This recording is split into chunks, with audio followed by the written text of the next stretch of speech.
Welcome back to the Life of Phys Podcast. I'm your host, Tyson Martin. Today's guest is a photographer whose journey bridges the world of cinema and still photography in a way few people ever experience. Afonso Salcedo is a portrait and documentary photographer based in Los Angeles, and before stepping behind the still camera, he spent 20 years as a lighting and composition artist at Pixar and Walt Disney Animation Studios, helping shape the visual atmosphere of films like Toy Story 3, Wall-E, Encanto, and Moana 2. 2 decades at that level didn't just teach him how to light a scene, it taught him how to shape emotion. Today, that cinematic foundation defines his work. Afonso approaches photography through what he calls the architecture of light, the belief that light is not just technical, it is where the emotion lives in the frame. His goal is simple but powerful: make the technical invisible so the human story can lead. In the studio, his portrait work is intentional and precise, built with the same cinematic rigor used in feature films. But once the light is set, the environment becomes quiet, relaxed, and human. The camera becomes secondary to connection. In the documentary space, his curiosity drives him towards stories that reveal character and resilience. From the 545-mile AIDS life cycle journey to recovery efforts in Haiti to the everyday poetry of the streets of Portugal, his work is grounded in respect, observation, and presence. Afonso is a member of both ASMP and MPPA, and his work has been featured in BBC, Sony Pro Magazine, Writer's Digest, and publications across the United States and Europe. He brings a collaborative approach to every assignment, beginning with conversation, building trust, and creating space for authenticity. This conversation is about light, storytelling, craft, and what happens when decades of cinematic experience meet real human connections. Now let's get to the show. All right, let's do it. Hi, my name is Afonso Salcedo. I live in Los Angeles at the moment, and I am a portrait and documentary photographer. Well, thank you, Afonso, for coming on. Thank you, Tyson. I called you Afonso. I'm sorry. Oh, yeah, you're great. It's fine. It happens a lot. I do not have an L on my name, but you do not. It's like it's a constant story of my life, you know. I said it and I was like, that's not even his name. What am I doing? It's Afonso, right? Afonso, yeah. Okay, perfect. So I can cut that out. That's a part that I'm good at. I'll just cut that little piece out right there, and I'll fix that. Thanks for coming on the worries. show. Yeah. Thanks for coming on the show today, my friend. I appreciate it. Let's get into a little bit of your backstory. Let's talk a little bit about your connection, how you found art and your creativity, and what that's led to throughout your life. Yeah, I mean, that's a loaded question to begin with, and I love it. I think I've always been an artist all my life. Even if I didn't necessarily see myself as an artist all my life, as a kid, I was always carrying a camera with me. I was always photographing everything. I was always filming everything. And that was kind of like my safe space. You know, I've always been a very introverted, live in my own world observer of people and of the environments around me. So it helped me understood a lot of what was happening around me as a kid. But I've had a really strange path to being a full-time artist where, you know, because I didn't really believe in my identity as an artist as a child, I ended up actually doing the second thing I loved the most, which was computers. And I ended up studying and graduating on computer science, so on the technical side of things. And after I finished the graduation, I actually all of a sudden woke up and, you know, one day and I'm like, what am I doing? I don't want to work in IT. I don't want to do this. I want to kind of like find a way of working in art, working in film, working in storytelling, and started exploring. I was living in London at the time in the UK, and I ended up getting a job in the film industry soon after, working in visual effects for film. And that started a path of working as an artist in in visual effects, and then eventually when I left that job and I moved back to the US, I ended up working at Pixar for many years as an artist. And since then it's been a constant intersection of living in this intersection of like technology, art, and eventually became like a full-time, now I'm a photographer. So there was a clear jump at some point where I'm like, okay, photography became bigger and bigger and bigger in my life, and film started becoming a little smaller, every year. So it's been a long time coming. I'm like 46 years old now. But I'm now at a time in my life where I see myself as an artist, I see myself as a photographer, and I'm confident in saying that as much as I can. That must have been a really interesting change, from going from working on film or animate. You worked with obviously Pixar's animation, yeah, and then moving into, okay, I'm going to be a full-time photographer. Mm-hmm. Do you remember the moment you made that decision? Yeah, I wouldn't say that it's really a specific moment, but it's more like dealing with this internal validation, right? It's realizing that the pain of not doing photography full time or calling myself a photographer exceeded the fear of trying to be one. I think there was a big part of me, especially when you work at a place like Pixar, which at the time was like, at the top of their game. I worked on some of the most cherished animated films of all time, and you get this institutional identity related to that, right? I'm a Pixar artist, and you say that, and people go crazy for it. Your identity becomes that. Even after I left Pixar in 2012, which is more than a decade ago, and a lot of people still see myself as, oh, you're the guy from Pixar. So that's your identity as a person. We live in a society where it gets tied so often to these particular boxes of what do you do for work, or these big names that you happen to be a part of. And so it took me, a while to start accepting myself and giving permission internally to just follow what I've been doing all my life, which was carrying a camera and taking photos. And the interesting thing is that even at Pixar, I was like, there was one photo in particular that I took in Turkey when I was traveling through the country, just exploring it. And it ended up being, I was approached by a luxury travel company.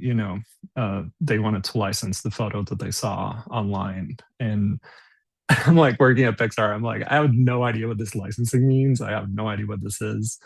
And, I ended up actually being paid a good chunk of money for that photo to be used in their worldwide marketing campaign. And even then, even at that moment, I was like, oh, I'm not a photographer. This was, I really dreamt about being one, but I never believed in myself enough to do that. So it just took a long time, I guess, dealing with that internal identity. For some people, especially for me, it took a long time to transition into, oh, it is who I am. Like, why did I even question that? It's so crazy to think. Like, I mean, you worked at Disney, right? You worked on Moana too. Yeah.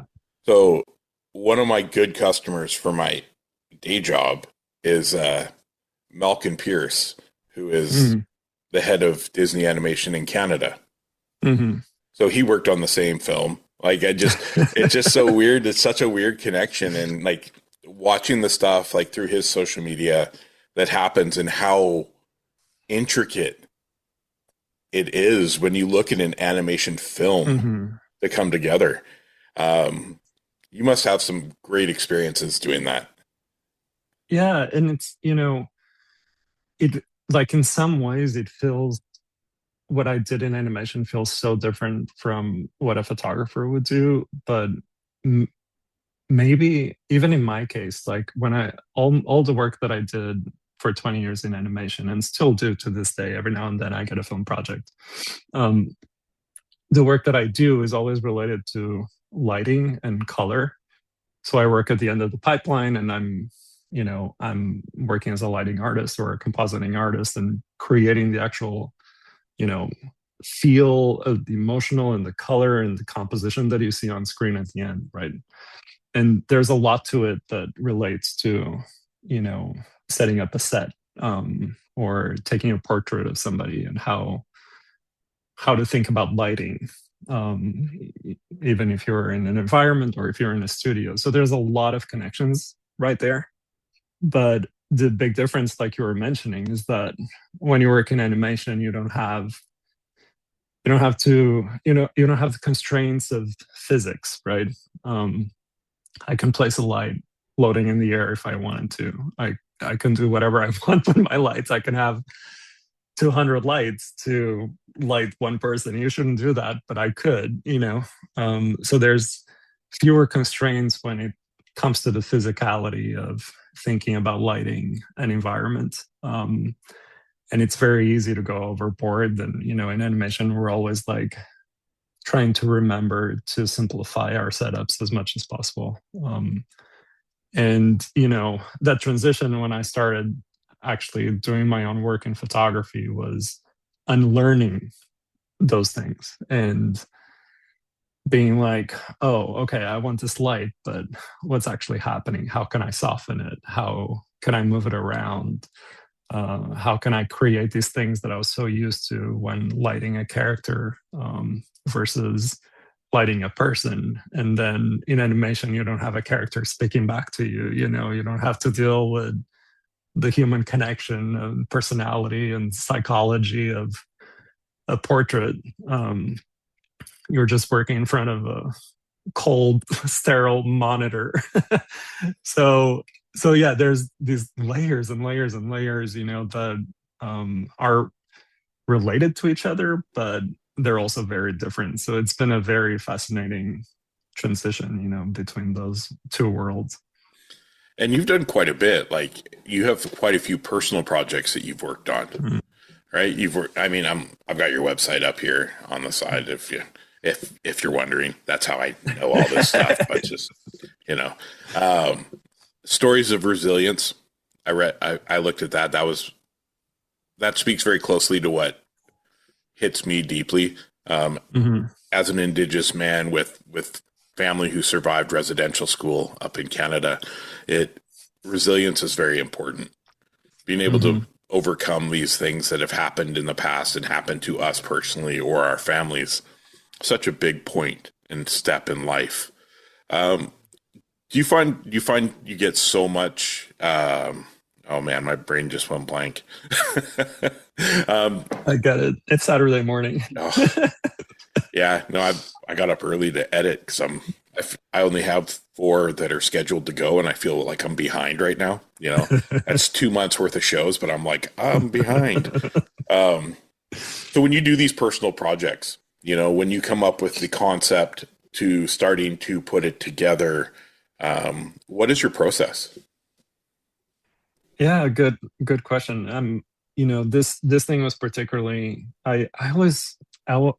my goal is to always be authentic to my own inner truth, right? I want to do work that feels right to me, that feels it's authentic to the people that I'm connecting with, that it feels that it matters. I think we're so, at least on a personal level, I feel like we're so bombarded by all sides right now with so much noise. And I'm trying my best to navigate that through my own work by doing more connected work with people and events and that kind of stuff. And I personally went through the industry contraction. For those people that don't know, the entertainment industry has contracted tremendously over the last few years. There were strikes, and a lot of, even before the strikes, there was the outsourcing started happening, and studios are all cutting budgets and they're merging, so there's like fewer work. And basically, especially in LA, which is like such a mecca for the industry, there's been a tremendous amount of people all of a sudden not finding enough sustainable work to survive, right? And that's a huge problem. I mean, it affected me personally because I was staff at Disney for several years and I got laid off because of the contraction. And that was, part of the motivation to start focusing more finally on my photography, because I had the time and I really didn't have any other thing to do. So I was like, oh, this is perfect excuse to, following what I've always wanted to do. And at the same time, for that Stories of Resilience project, I really just felt there are so many other people like me. I'm not alone in this. There's a huge stigma when you're laid off. There's a huge stigma when you cannot find work. But, I have 20 years of career in the industry, and it's still challenging for me to find enough sustainable work to survive financially, right? But there's people even more experienced than I am also struggling to do that. I know people who are, in the industry who won awards and are dog sitting or are like doing all these kinds of things to just be able to find enough money, right? And I wanted to find ways of starting to talk to these people. And one thing that I had this idea for this project is that I wanted to do more in-depth conversations with these people. And every now and then I send an email or I post on Craigslist or any type of like social media or something, and I'll connect with one or two people that actually want to sit down with me, have a 1 hour conversation like we're doing right now. And then doing a portrait session after. And what I found is that just by doing that 1 hour conversation before I take the portraits, the portrait session ends up being like super quick, maybe like 15 minutes max after the conversation, because that 1 hour allowed both me and my subject to envelop ourselves in a very vulnerable, authentic place of trust. And then I can take these photos that help also tell their story. And I end up writing, from a Substack newsletter that I have on the side, I end up writing these more in-depth conversation pieces about each person's story. And, the entertainment industry is full of diverse people of all ages and backgrounds and areas of expertise and passions, and it's such an incredible industry. But I feel like from the outside there's always this perception that we're all like privileged rich people working and it's not. It's the opposite. It's like those people are like the exception. So it's been an amazing journey. But I love documentary work. I love this deeper, long form process of connecting and finding stories and learning from each other. And even if it takes years, it's okay. It's part of the process, and it's intentional. And I love that patient method of, finding the story in people and connecting with their humanity. So it's been incredible. I feel very fortunate that people want to even share their story to me. I feel the same way. I mean, doing this show and the stories that I've heard of people's journeys is such a different connection than where I was, right? Like when I first started this show, I was dealing with my own traumas and my own things that I had gone through as a child, and through my mom passing and my dad passing and my first wife passing, and trying to raise my kids on my own. And like all of this stuff, I wasn't being authentically true to me. I was doing whatever it took for me to get through a day and survive.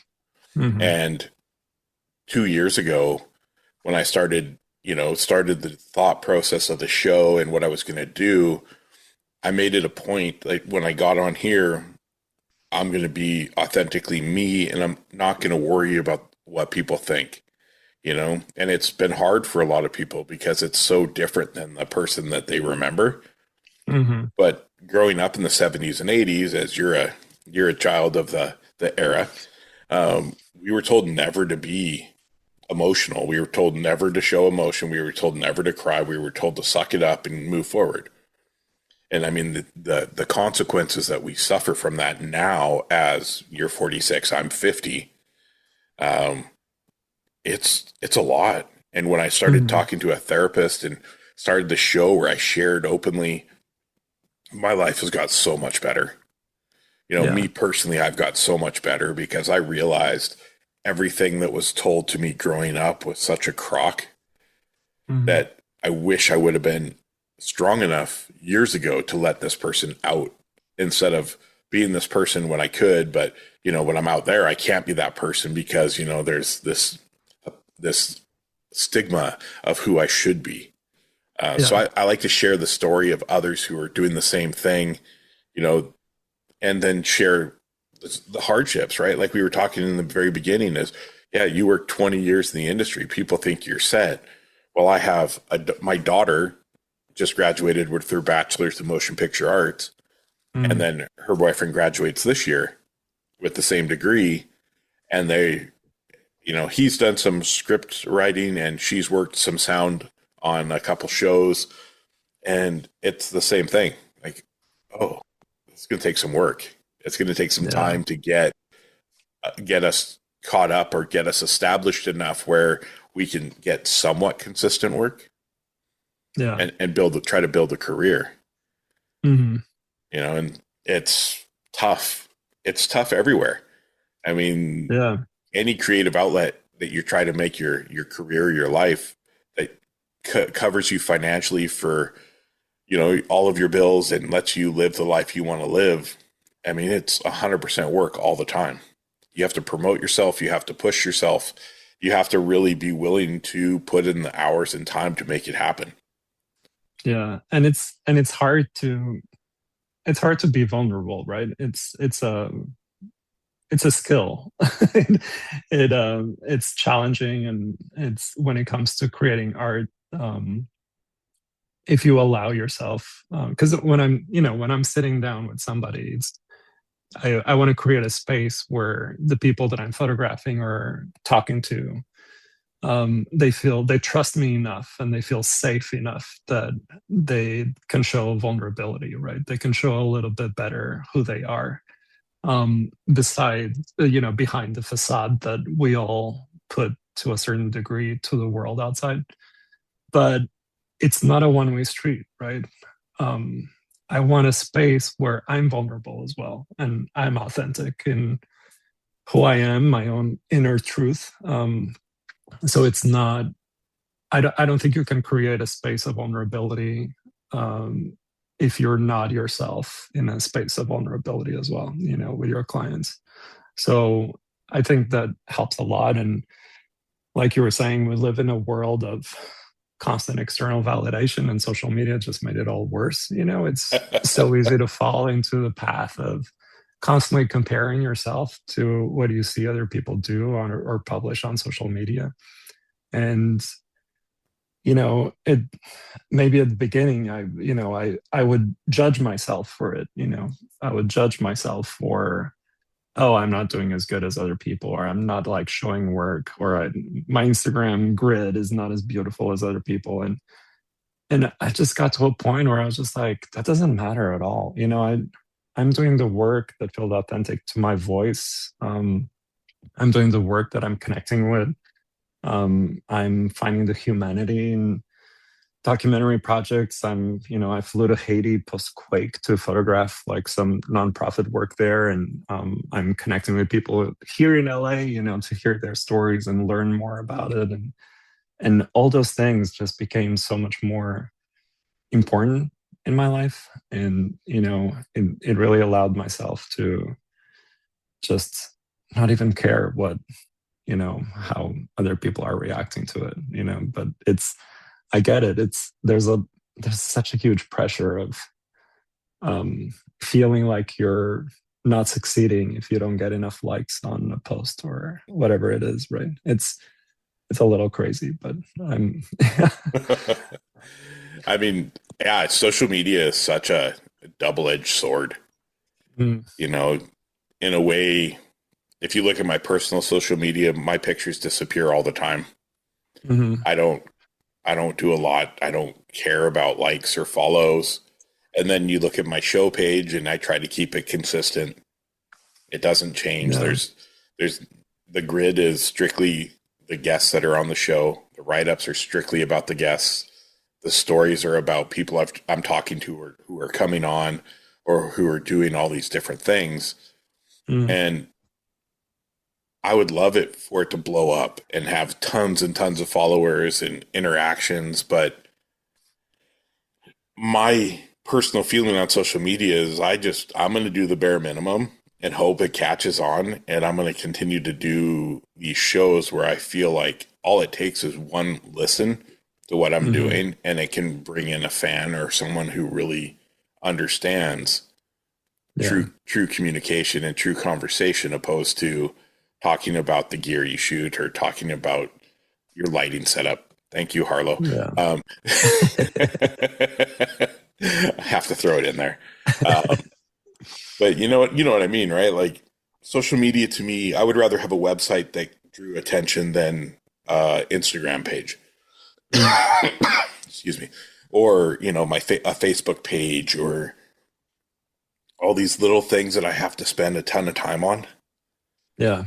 I'd rather have a website where people come and they read like testimonials about people who've been on the show, and they can see the current episode front and center, because it's all about the people of the show is what makes my show.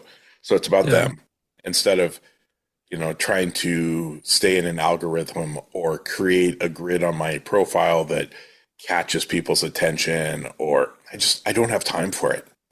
Yeah. It doesn't feel real, because everybody on social media is trying to put their 100% best foot forward to make themselves sound like they're so busy, it's crazy. Right. Whereas behind the scenes, they're stressing over jobs, like you were saying, 20 years in the industry trying to find work. Yeah. So to me, it feels like a bit wasteful. I don't want to spend my life feeling like I'm, constantly worrying about how certain things look online. I really want to connect with people, like I much rather have coffee with somebody in person and learn their story for like an hour, and then figure out, okay, how can we take the best photos that help you tell that story, and finding that has been such a beautiful passage of time for me, much better invested than anything that I do online, but yeah, I've made some amazing connections online as well, fortunately. So I feel very grateful for it.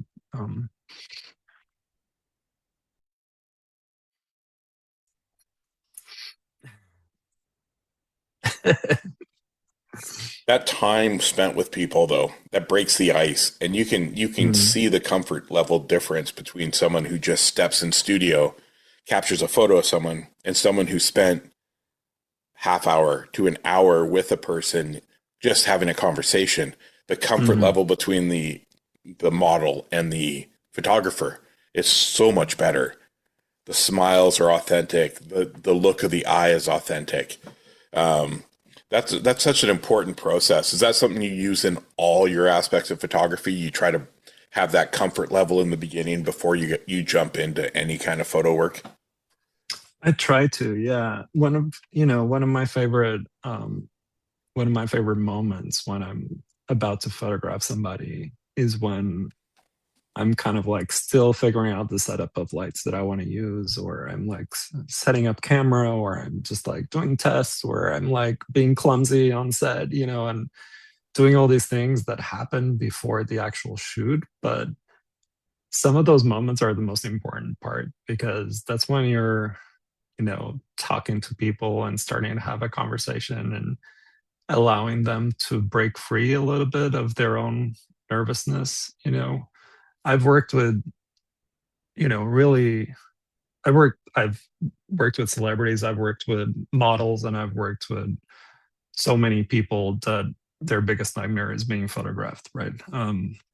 So, and I got to tell you, even people that are so experienced to being on camera, even though they know how to behave and how to move in front of the camera, there's also like a little bit of, you know, setup to create a space where they also trust you, right?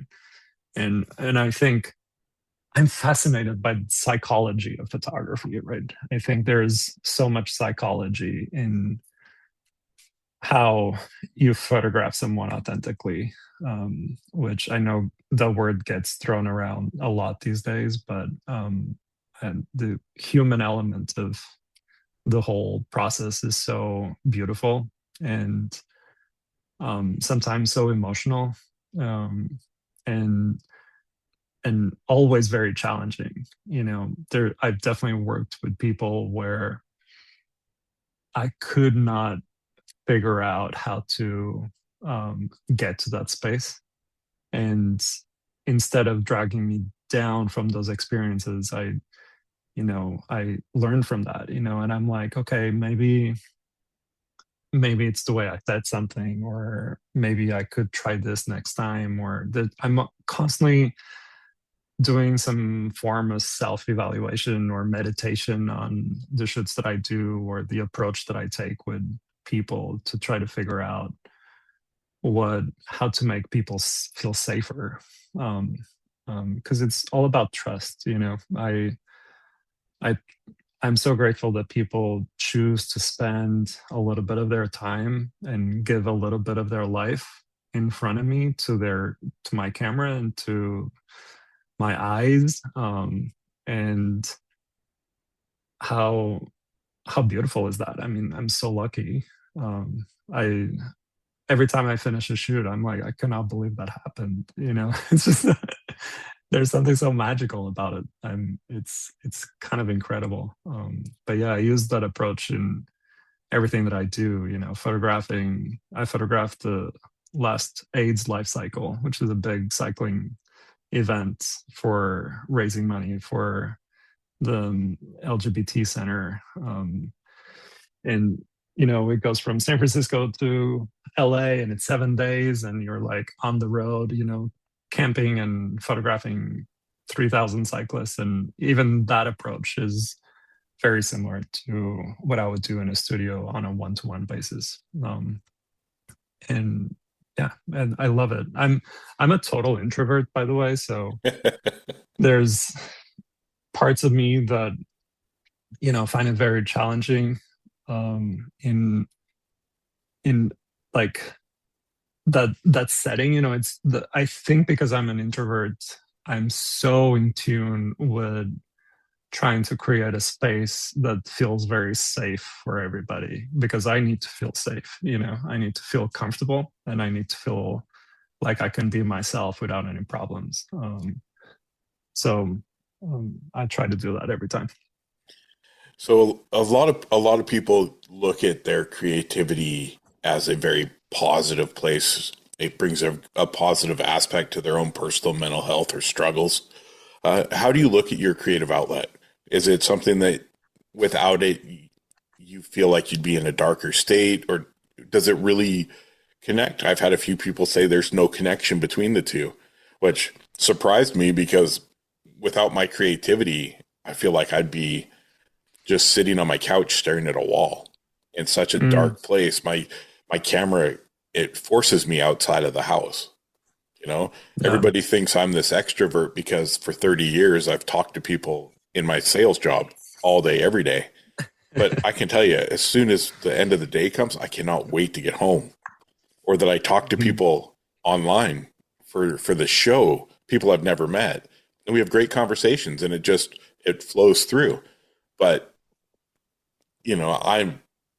if I don't force myself to get out of bed and be creative, or even the pep talk before I have to go to work on a Monday morning, it gets dark. It gets dark quick.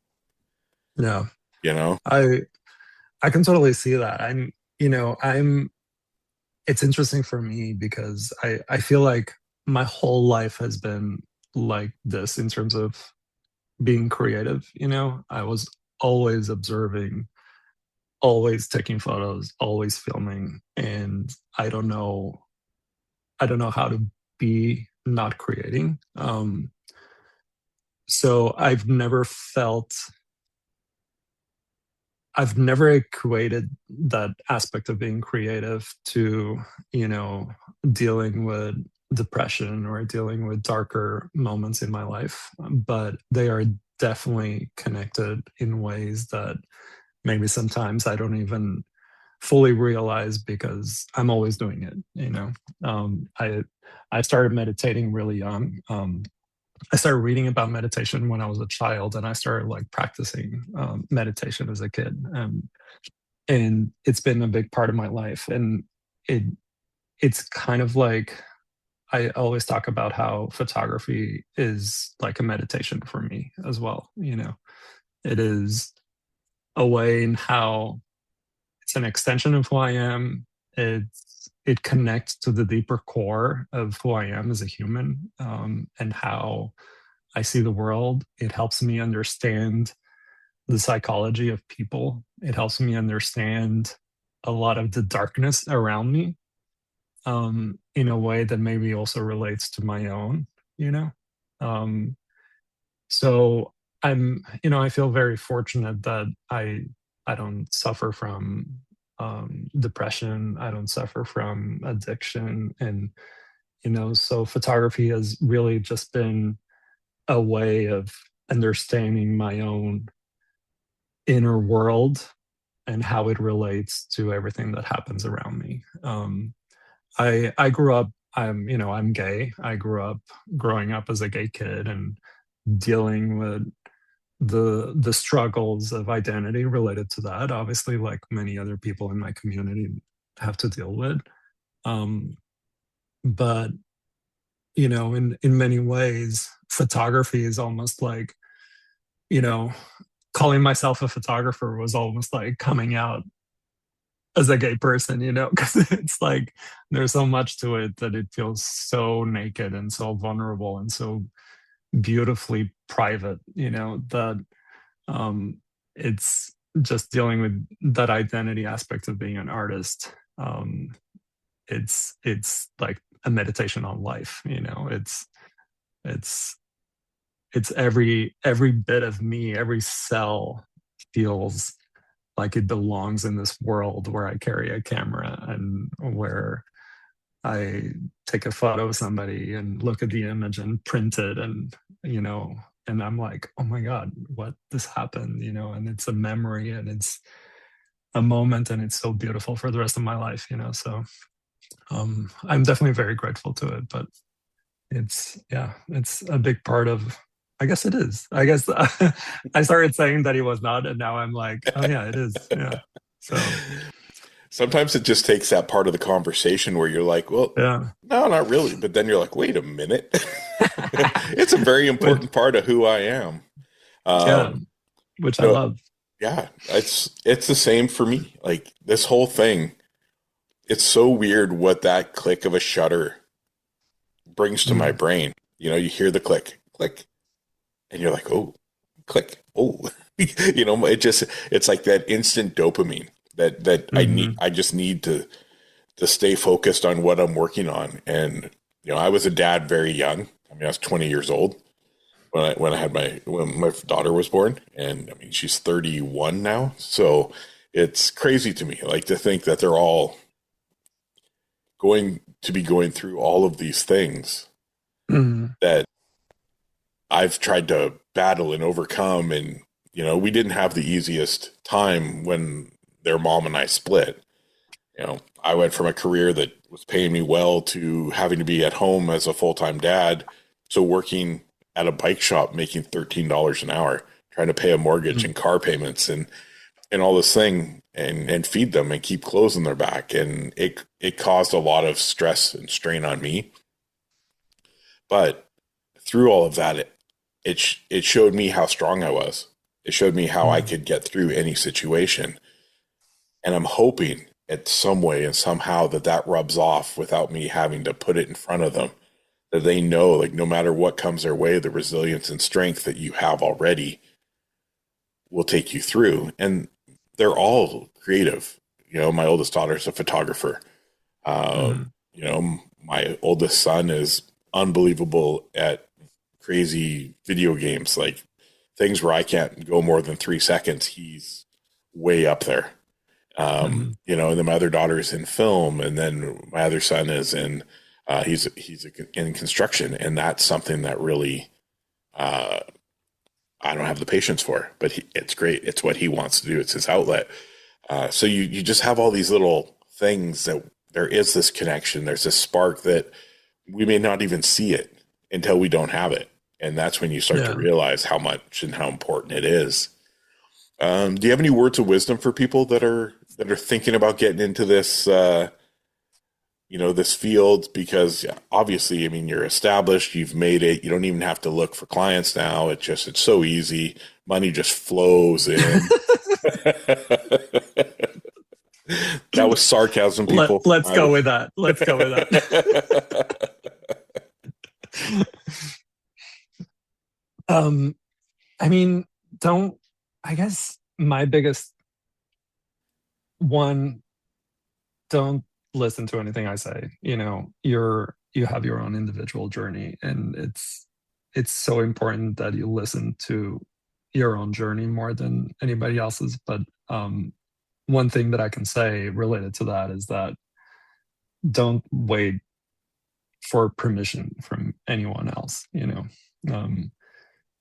I think it's more important that you listen to your own voice, and if you want to explore, do it and try it. And it doesn't matter if you take photos with your iPhone or have access to the most amazing camera. Who cares? Like, tell stories, connect, tell them the way you want them to be said, you know, like, just live your own authentic life as much as possible. Don't fall for the traps of the external validation for your own ego and all that kind of stuff. I think if you just focus on these things, you can go so much further, so much quicker, you know, because you're going to live a day to day that's a lot more authentic and beautiful and so much more organic, rather than stressing out about what other people might be thinking about your work, you know? So I mean, that's the thing that at least I would tell myself when I was a kid, you know. And looking back, when I realized that as a kid, I never really permitted myself to follow that path, you know. And I would tell him now that, you know, it's okay. If you're carrying a camera all the time, then you are a photographer. Even if you don't make money for it, you still are a photographer. You are creative. So, you know, just cherish that and plant seeds and let them grow. I think there's so much beauty in that. I couldn't agree more. There's so many people out there who think they shoot with an iPhone, they're not a photographer. They're not being paid, or they focus so much on getting paid that their whole life revolves around, they just picked up a camera and now they want to get paid shoots because, you know, they bought this camera and everything's going to be easy. It's so important to take the time to learn the craft and do it for yourself and learn healthy ways to separate, right? Like when I was selling prints like crazy, all I was then was a print photographer. I was trying to shoot photos for prints to sell. And I kind of lost the love of why I shoot photos. It's for the weird angles. It's for the crazy sunrises and sunsets. It's for the garbage cans and graffiti in the alley. That's why I shoot photos. And then, if I have a few that are grand enough that people want to purchase and hang on their wall, awesome. But still, I do it for me. I shoot for myself first. And if it resonates with other people, then I'm successful. Yeah. And that it's not a big deal if you need to take a break from it and get a job at a Walmart, or do whatever you need to do to be able to get healthcare and survive and pay your bills and get back to photography when things are better. You are still a photographer no matter what. You are still an artist. We all go through that. You just got to be smart and don't equate that to being a failure. You're not. And I think there's a huge stigma, and sometimes it's really hard to deal with that because you see yourself a certain way and you know who you are, and it's so easy to judge yourself, to get in a place where you're judging yourself. And if you accept that on forgiveness and just cherish that self-awareness that you have of doing the art that you love, and it doesn't matter if you have to put a pause on it for a few months just to get some more money, and I think that's important to remember as well. That's the true journey of an artist, right? Mm-hmm. You got to sometimes take those, I don't know, some people I guess would call them losses, but that's, to me, is just like you have to step outside of your comfort zone and do what it takes to make that money to come back into your vision and your line of sight. So, Yeah. I mean, that's such great wisdom, my friend. Thank you. I appreciate that. I told you the hour goes by quick. Oh yeah, I could easily talk to you for like a few more hours. Oh, well, the good part is I'm going to be doing follow-ups with every guest. Oh, cool. Right. Yeah, so count me in. Yeah. Do you have any projects you're working on now, or anything coming up you want to talk about? And then just finish it off with where's the best place for people to find you? Yeah, I definitely want to connect with more people, creatives, and listen to their stories and see if you're in LA, I want to connect with you. I want to keep growing this community in LA that I'm still navigating and learning to navigate. So I would love to hear from you. And yeah, just in general, I'm actually finishing a film soon. I'm working on this animated film now with Paramount for the Last Airbender, Avatar: The Last Airbender. So I've been doing photo shoots on the weekends, on the side throughout, and during the week I'm finishing this film. So I'll be done soon, and I'll be back like full-time photography again. So I just want to connect, take photos, find subjects to photograph, and let me know. You can find me online. My website is probably the easiest place to see my work. It's afonso.me without the L. A lot of people put that L, and I think that's a challenge that I'm going to live with for the rest of my life. But it's afonso.me. And if you want to talk to me, probably Threads is actually the better network. I use Threads a lot. So you can find me there, afonso.salcedo. So it's just my name, and Instagram as well. So, and hopefully it's easy for people to reach out, but I hope you do. I loved just connecting and talking to everybody and learning from other photographers and assisting other photographers. So I'm always around. Yeah. That's awesome. I'll put all your links in the show notes. Thank you. And it's been a pleasure to have you on the show. Tyson, it was such an honor. I'm so grateful. I gotta say that when you first reached out to me, I told my boyfriend, I was like, I think that was a mistake. Like, I don't think he knows who I am. I know why he wants to talk to me, but I really appreciate it. So I'm so grateful for this.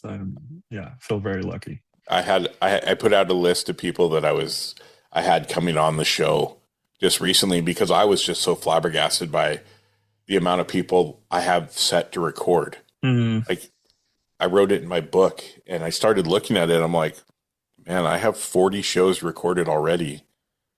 And then there's it was like 64 people lined up to record.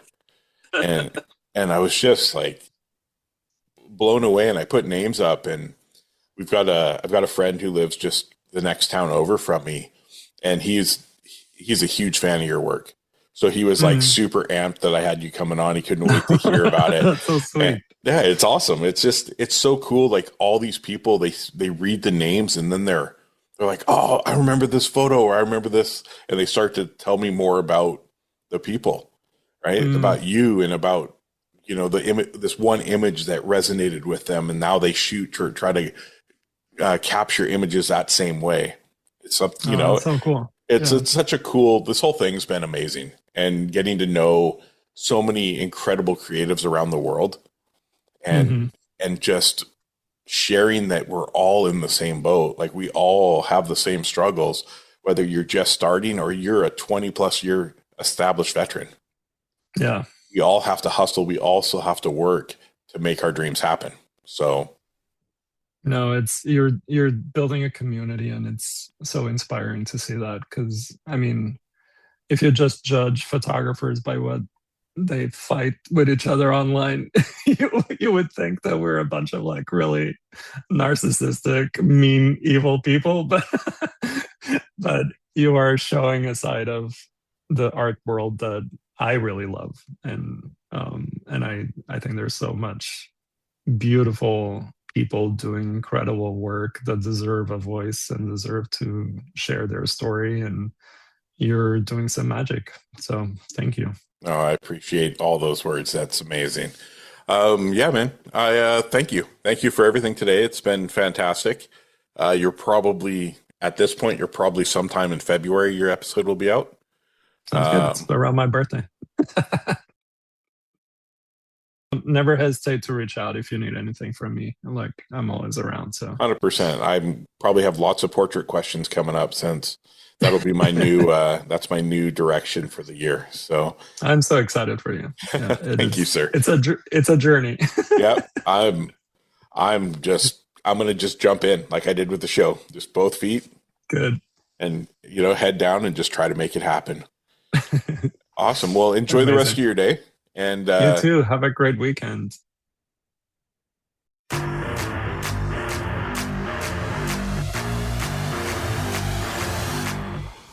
Thank you for tuning in to the Life of Phys Podcast. I hope today's conversation brought you insight, inspiration, or just a fresh perspective on the creative journey. If you enjoyed the episode, be sure to follow, rate, and leave a review wherever you listen to podcasts. It really helps us grow and reach more listeners like you. For updates, behind-the-scene content, and more, please follow us on all social medias at LIFE_OF_PHYS. And don't forget to check out the show notes for links and resources from today's episode. Until next time, stay curious, stay creative, and keep living the life of creativity.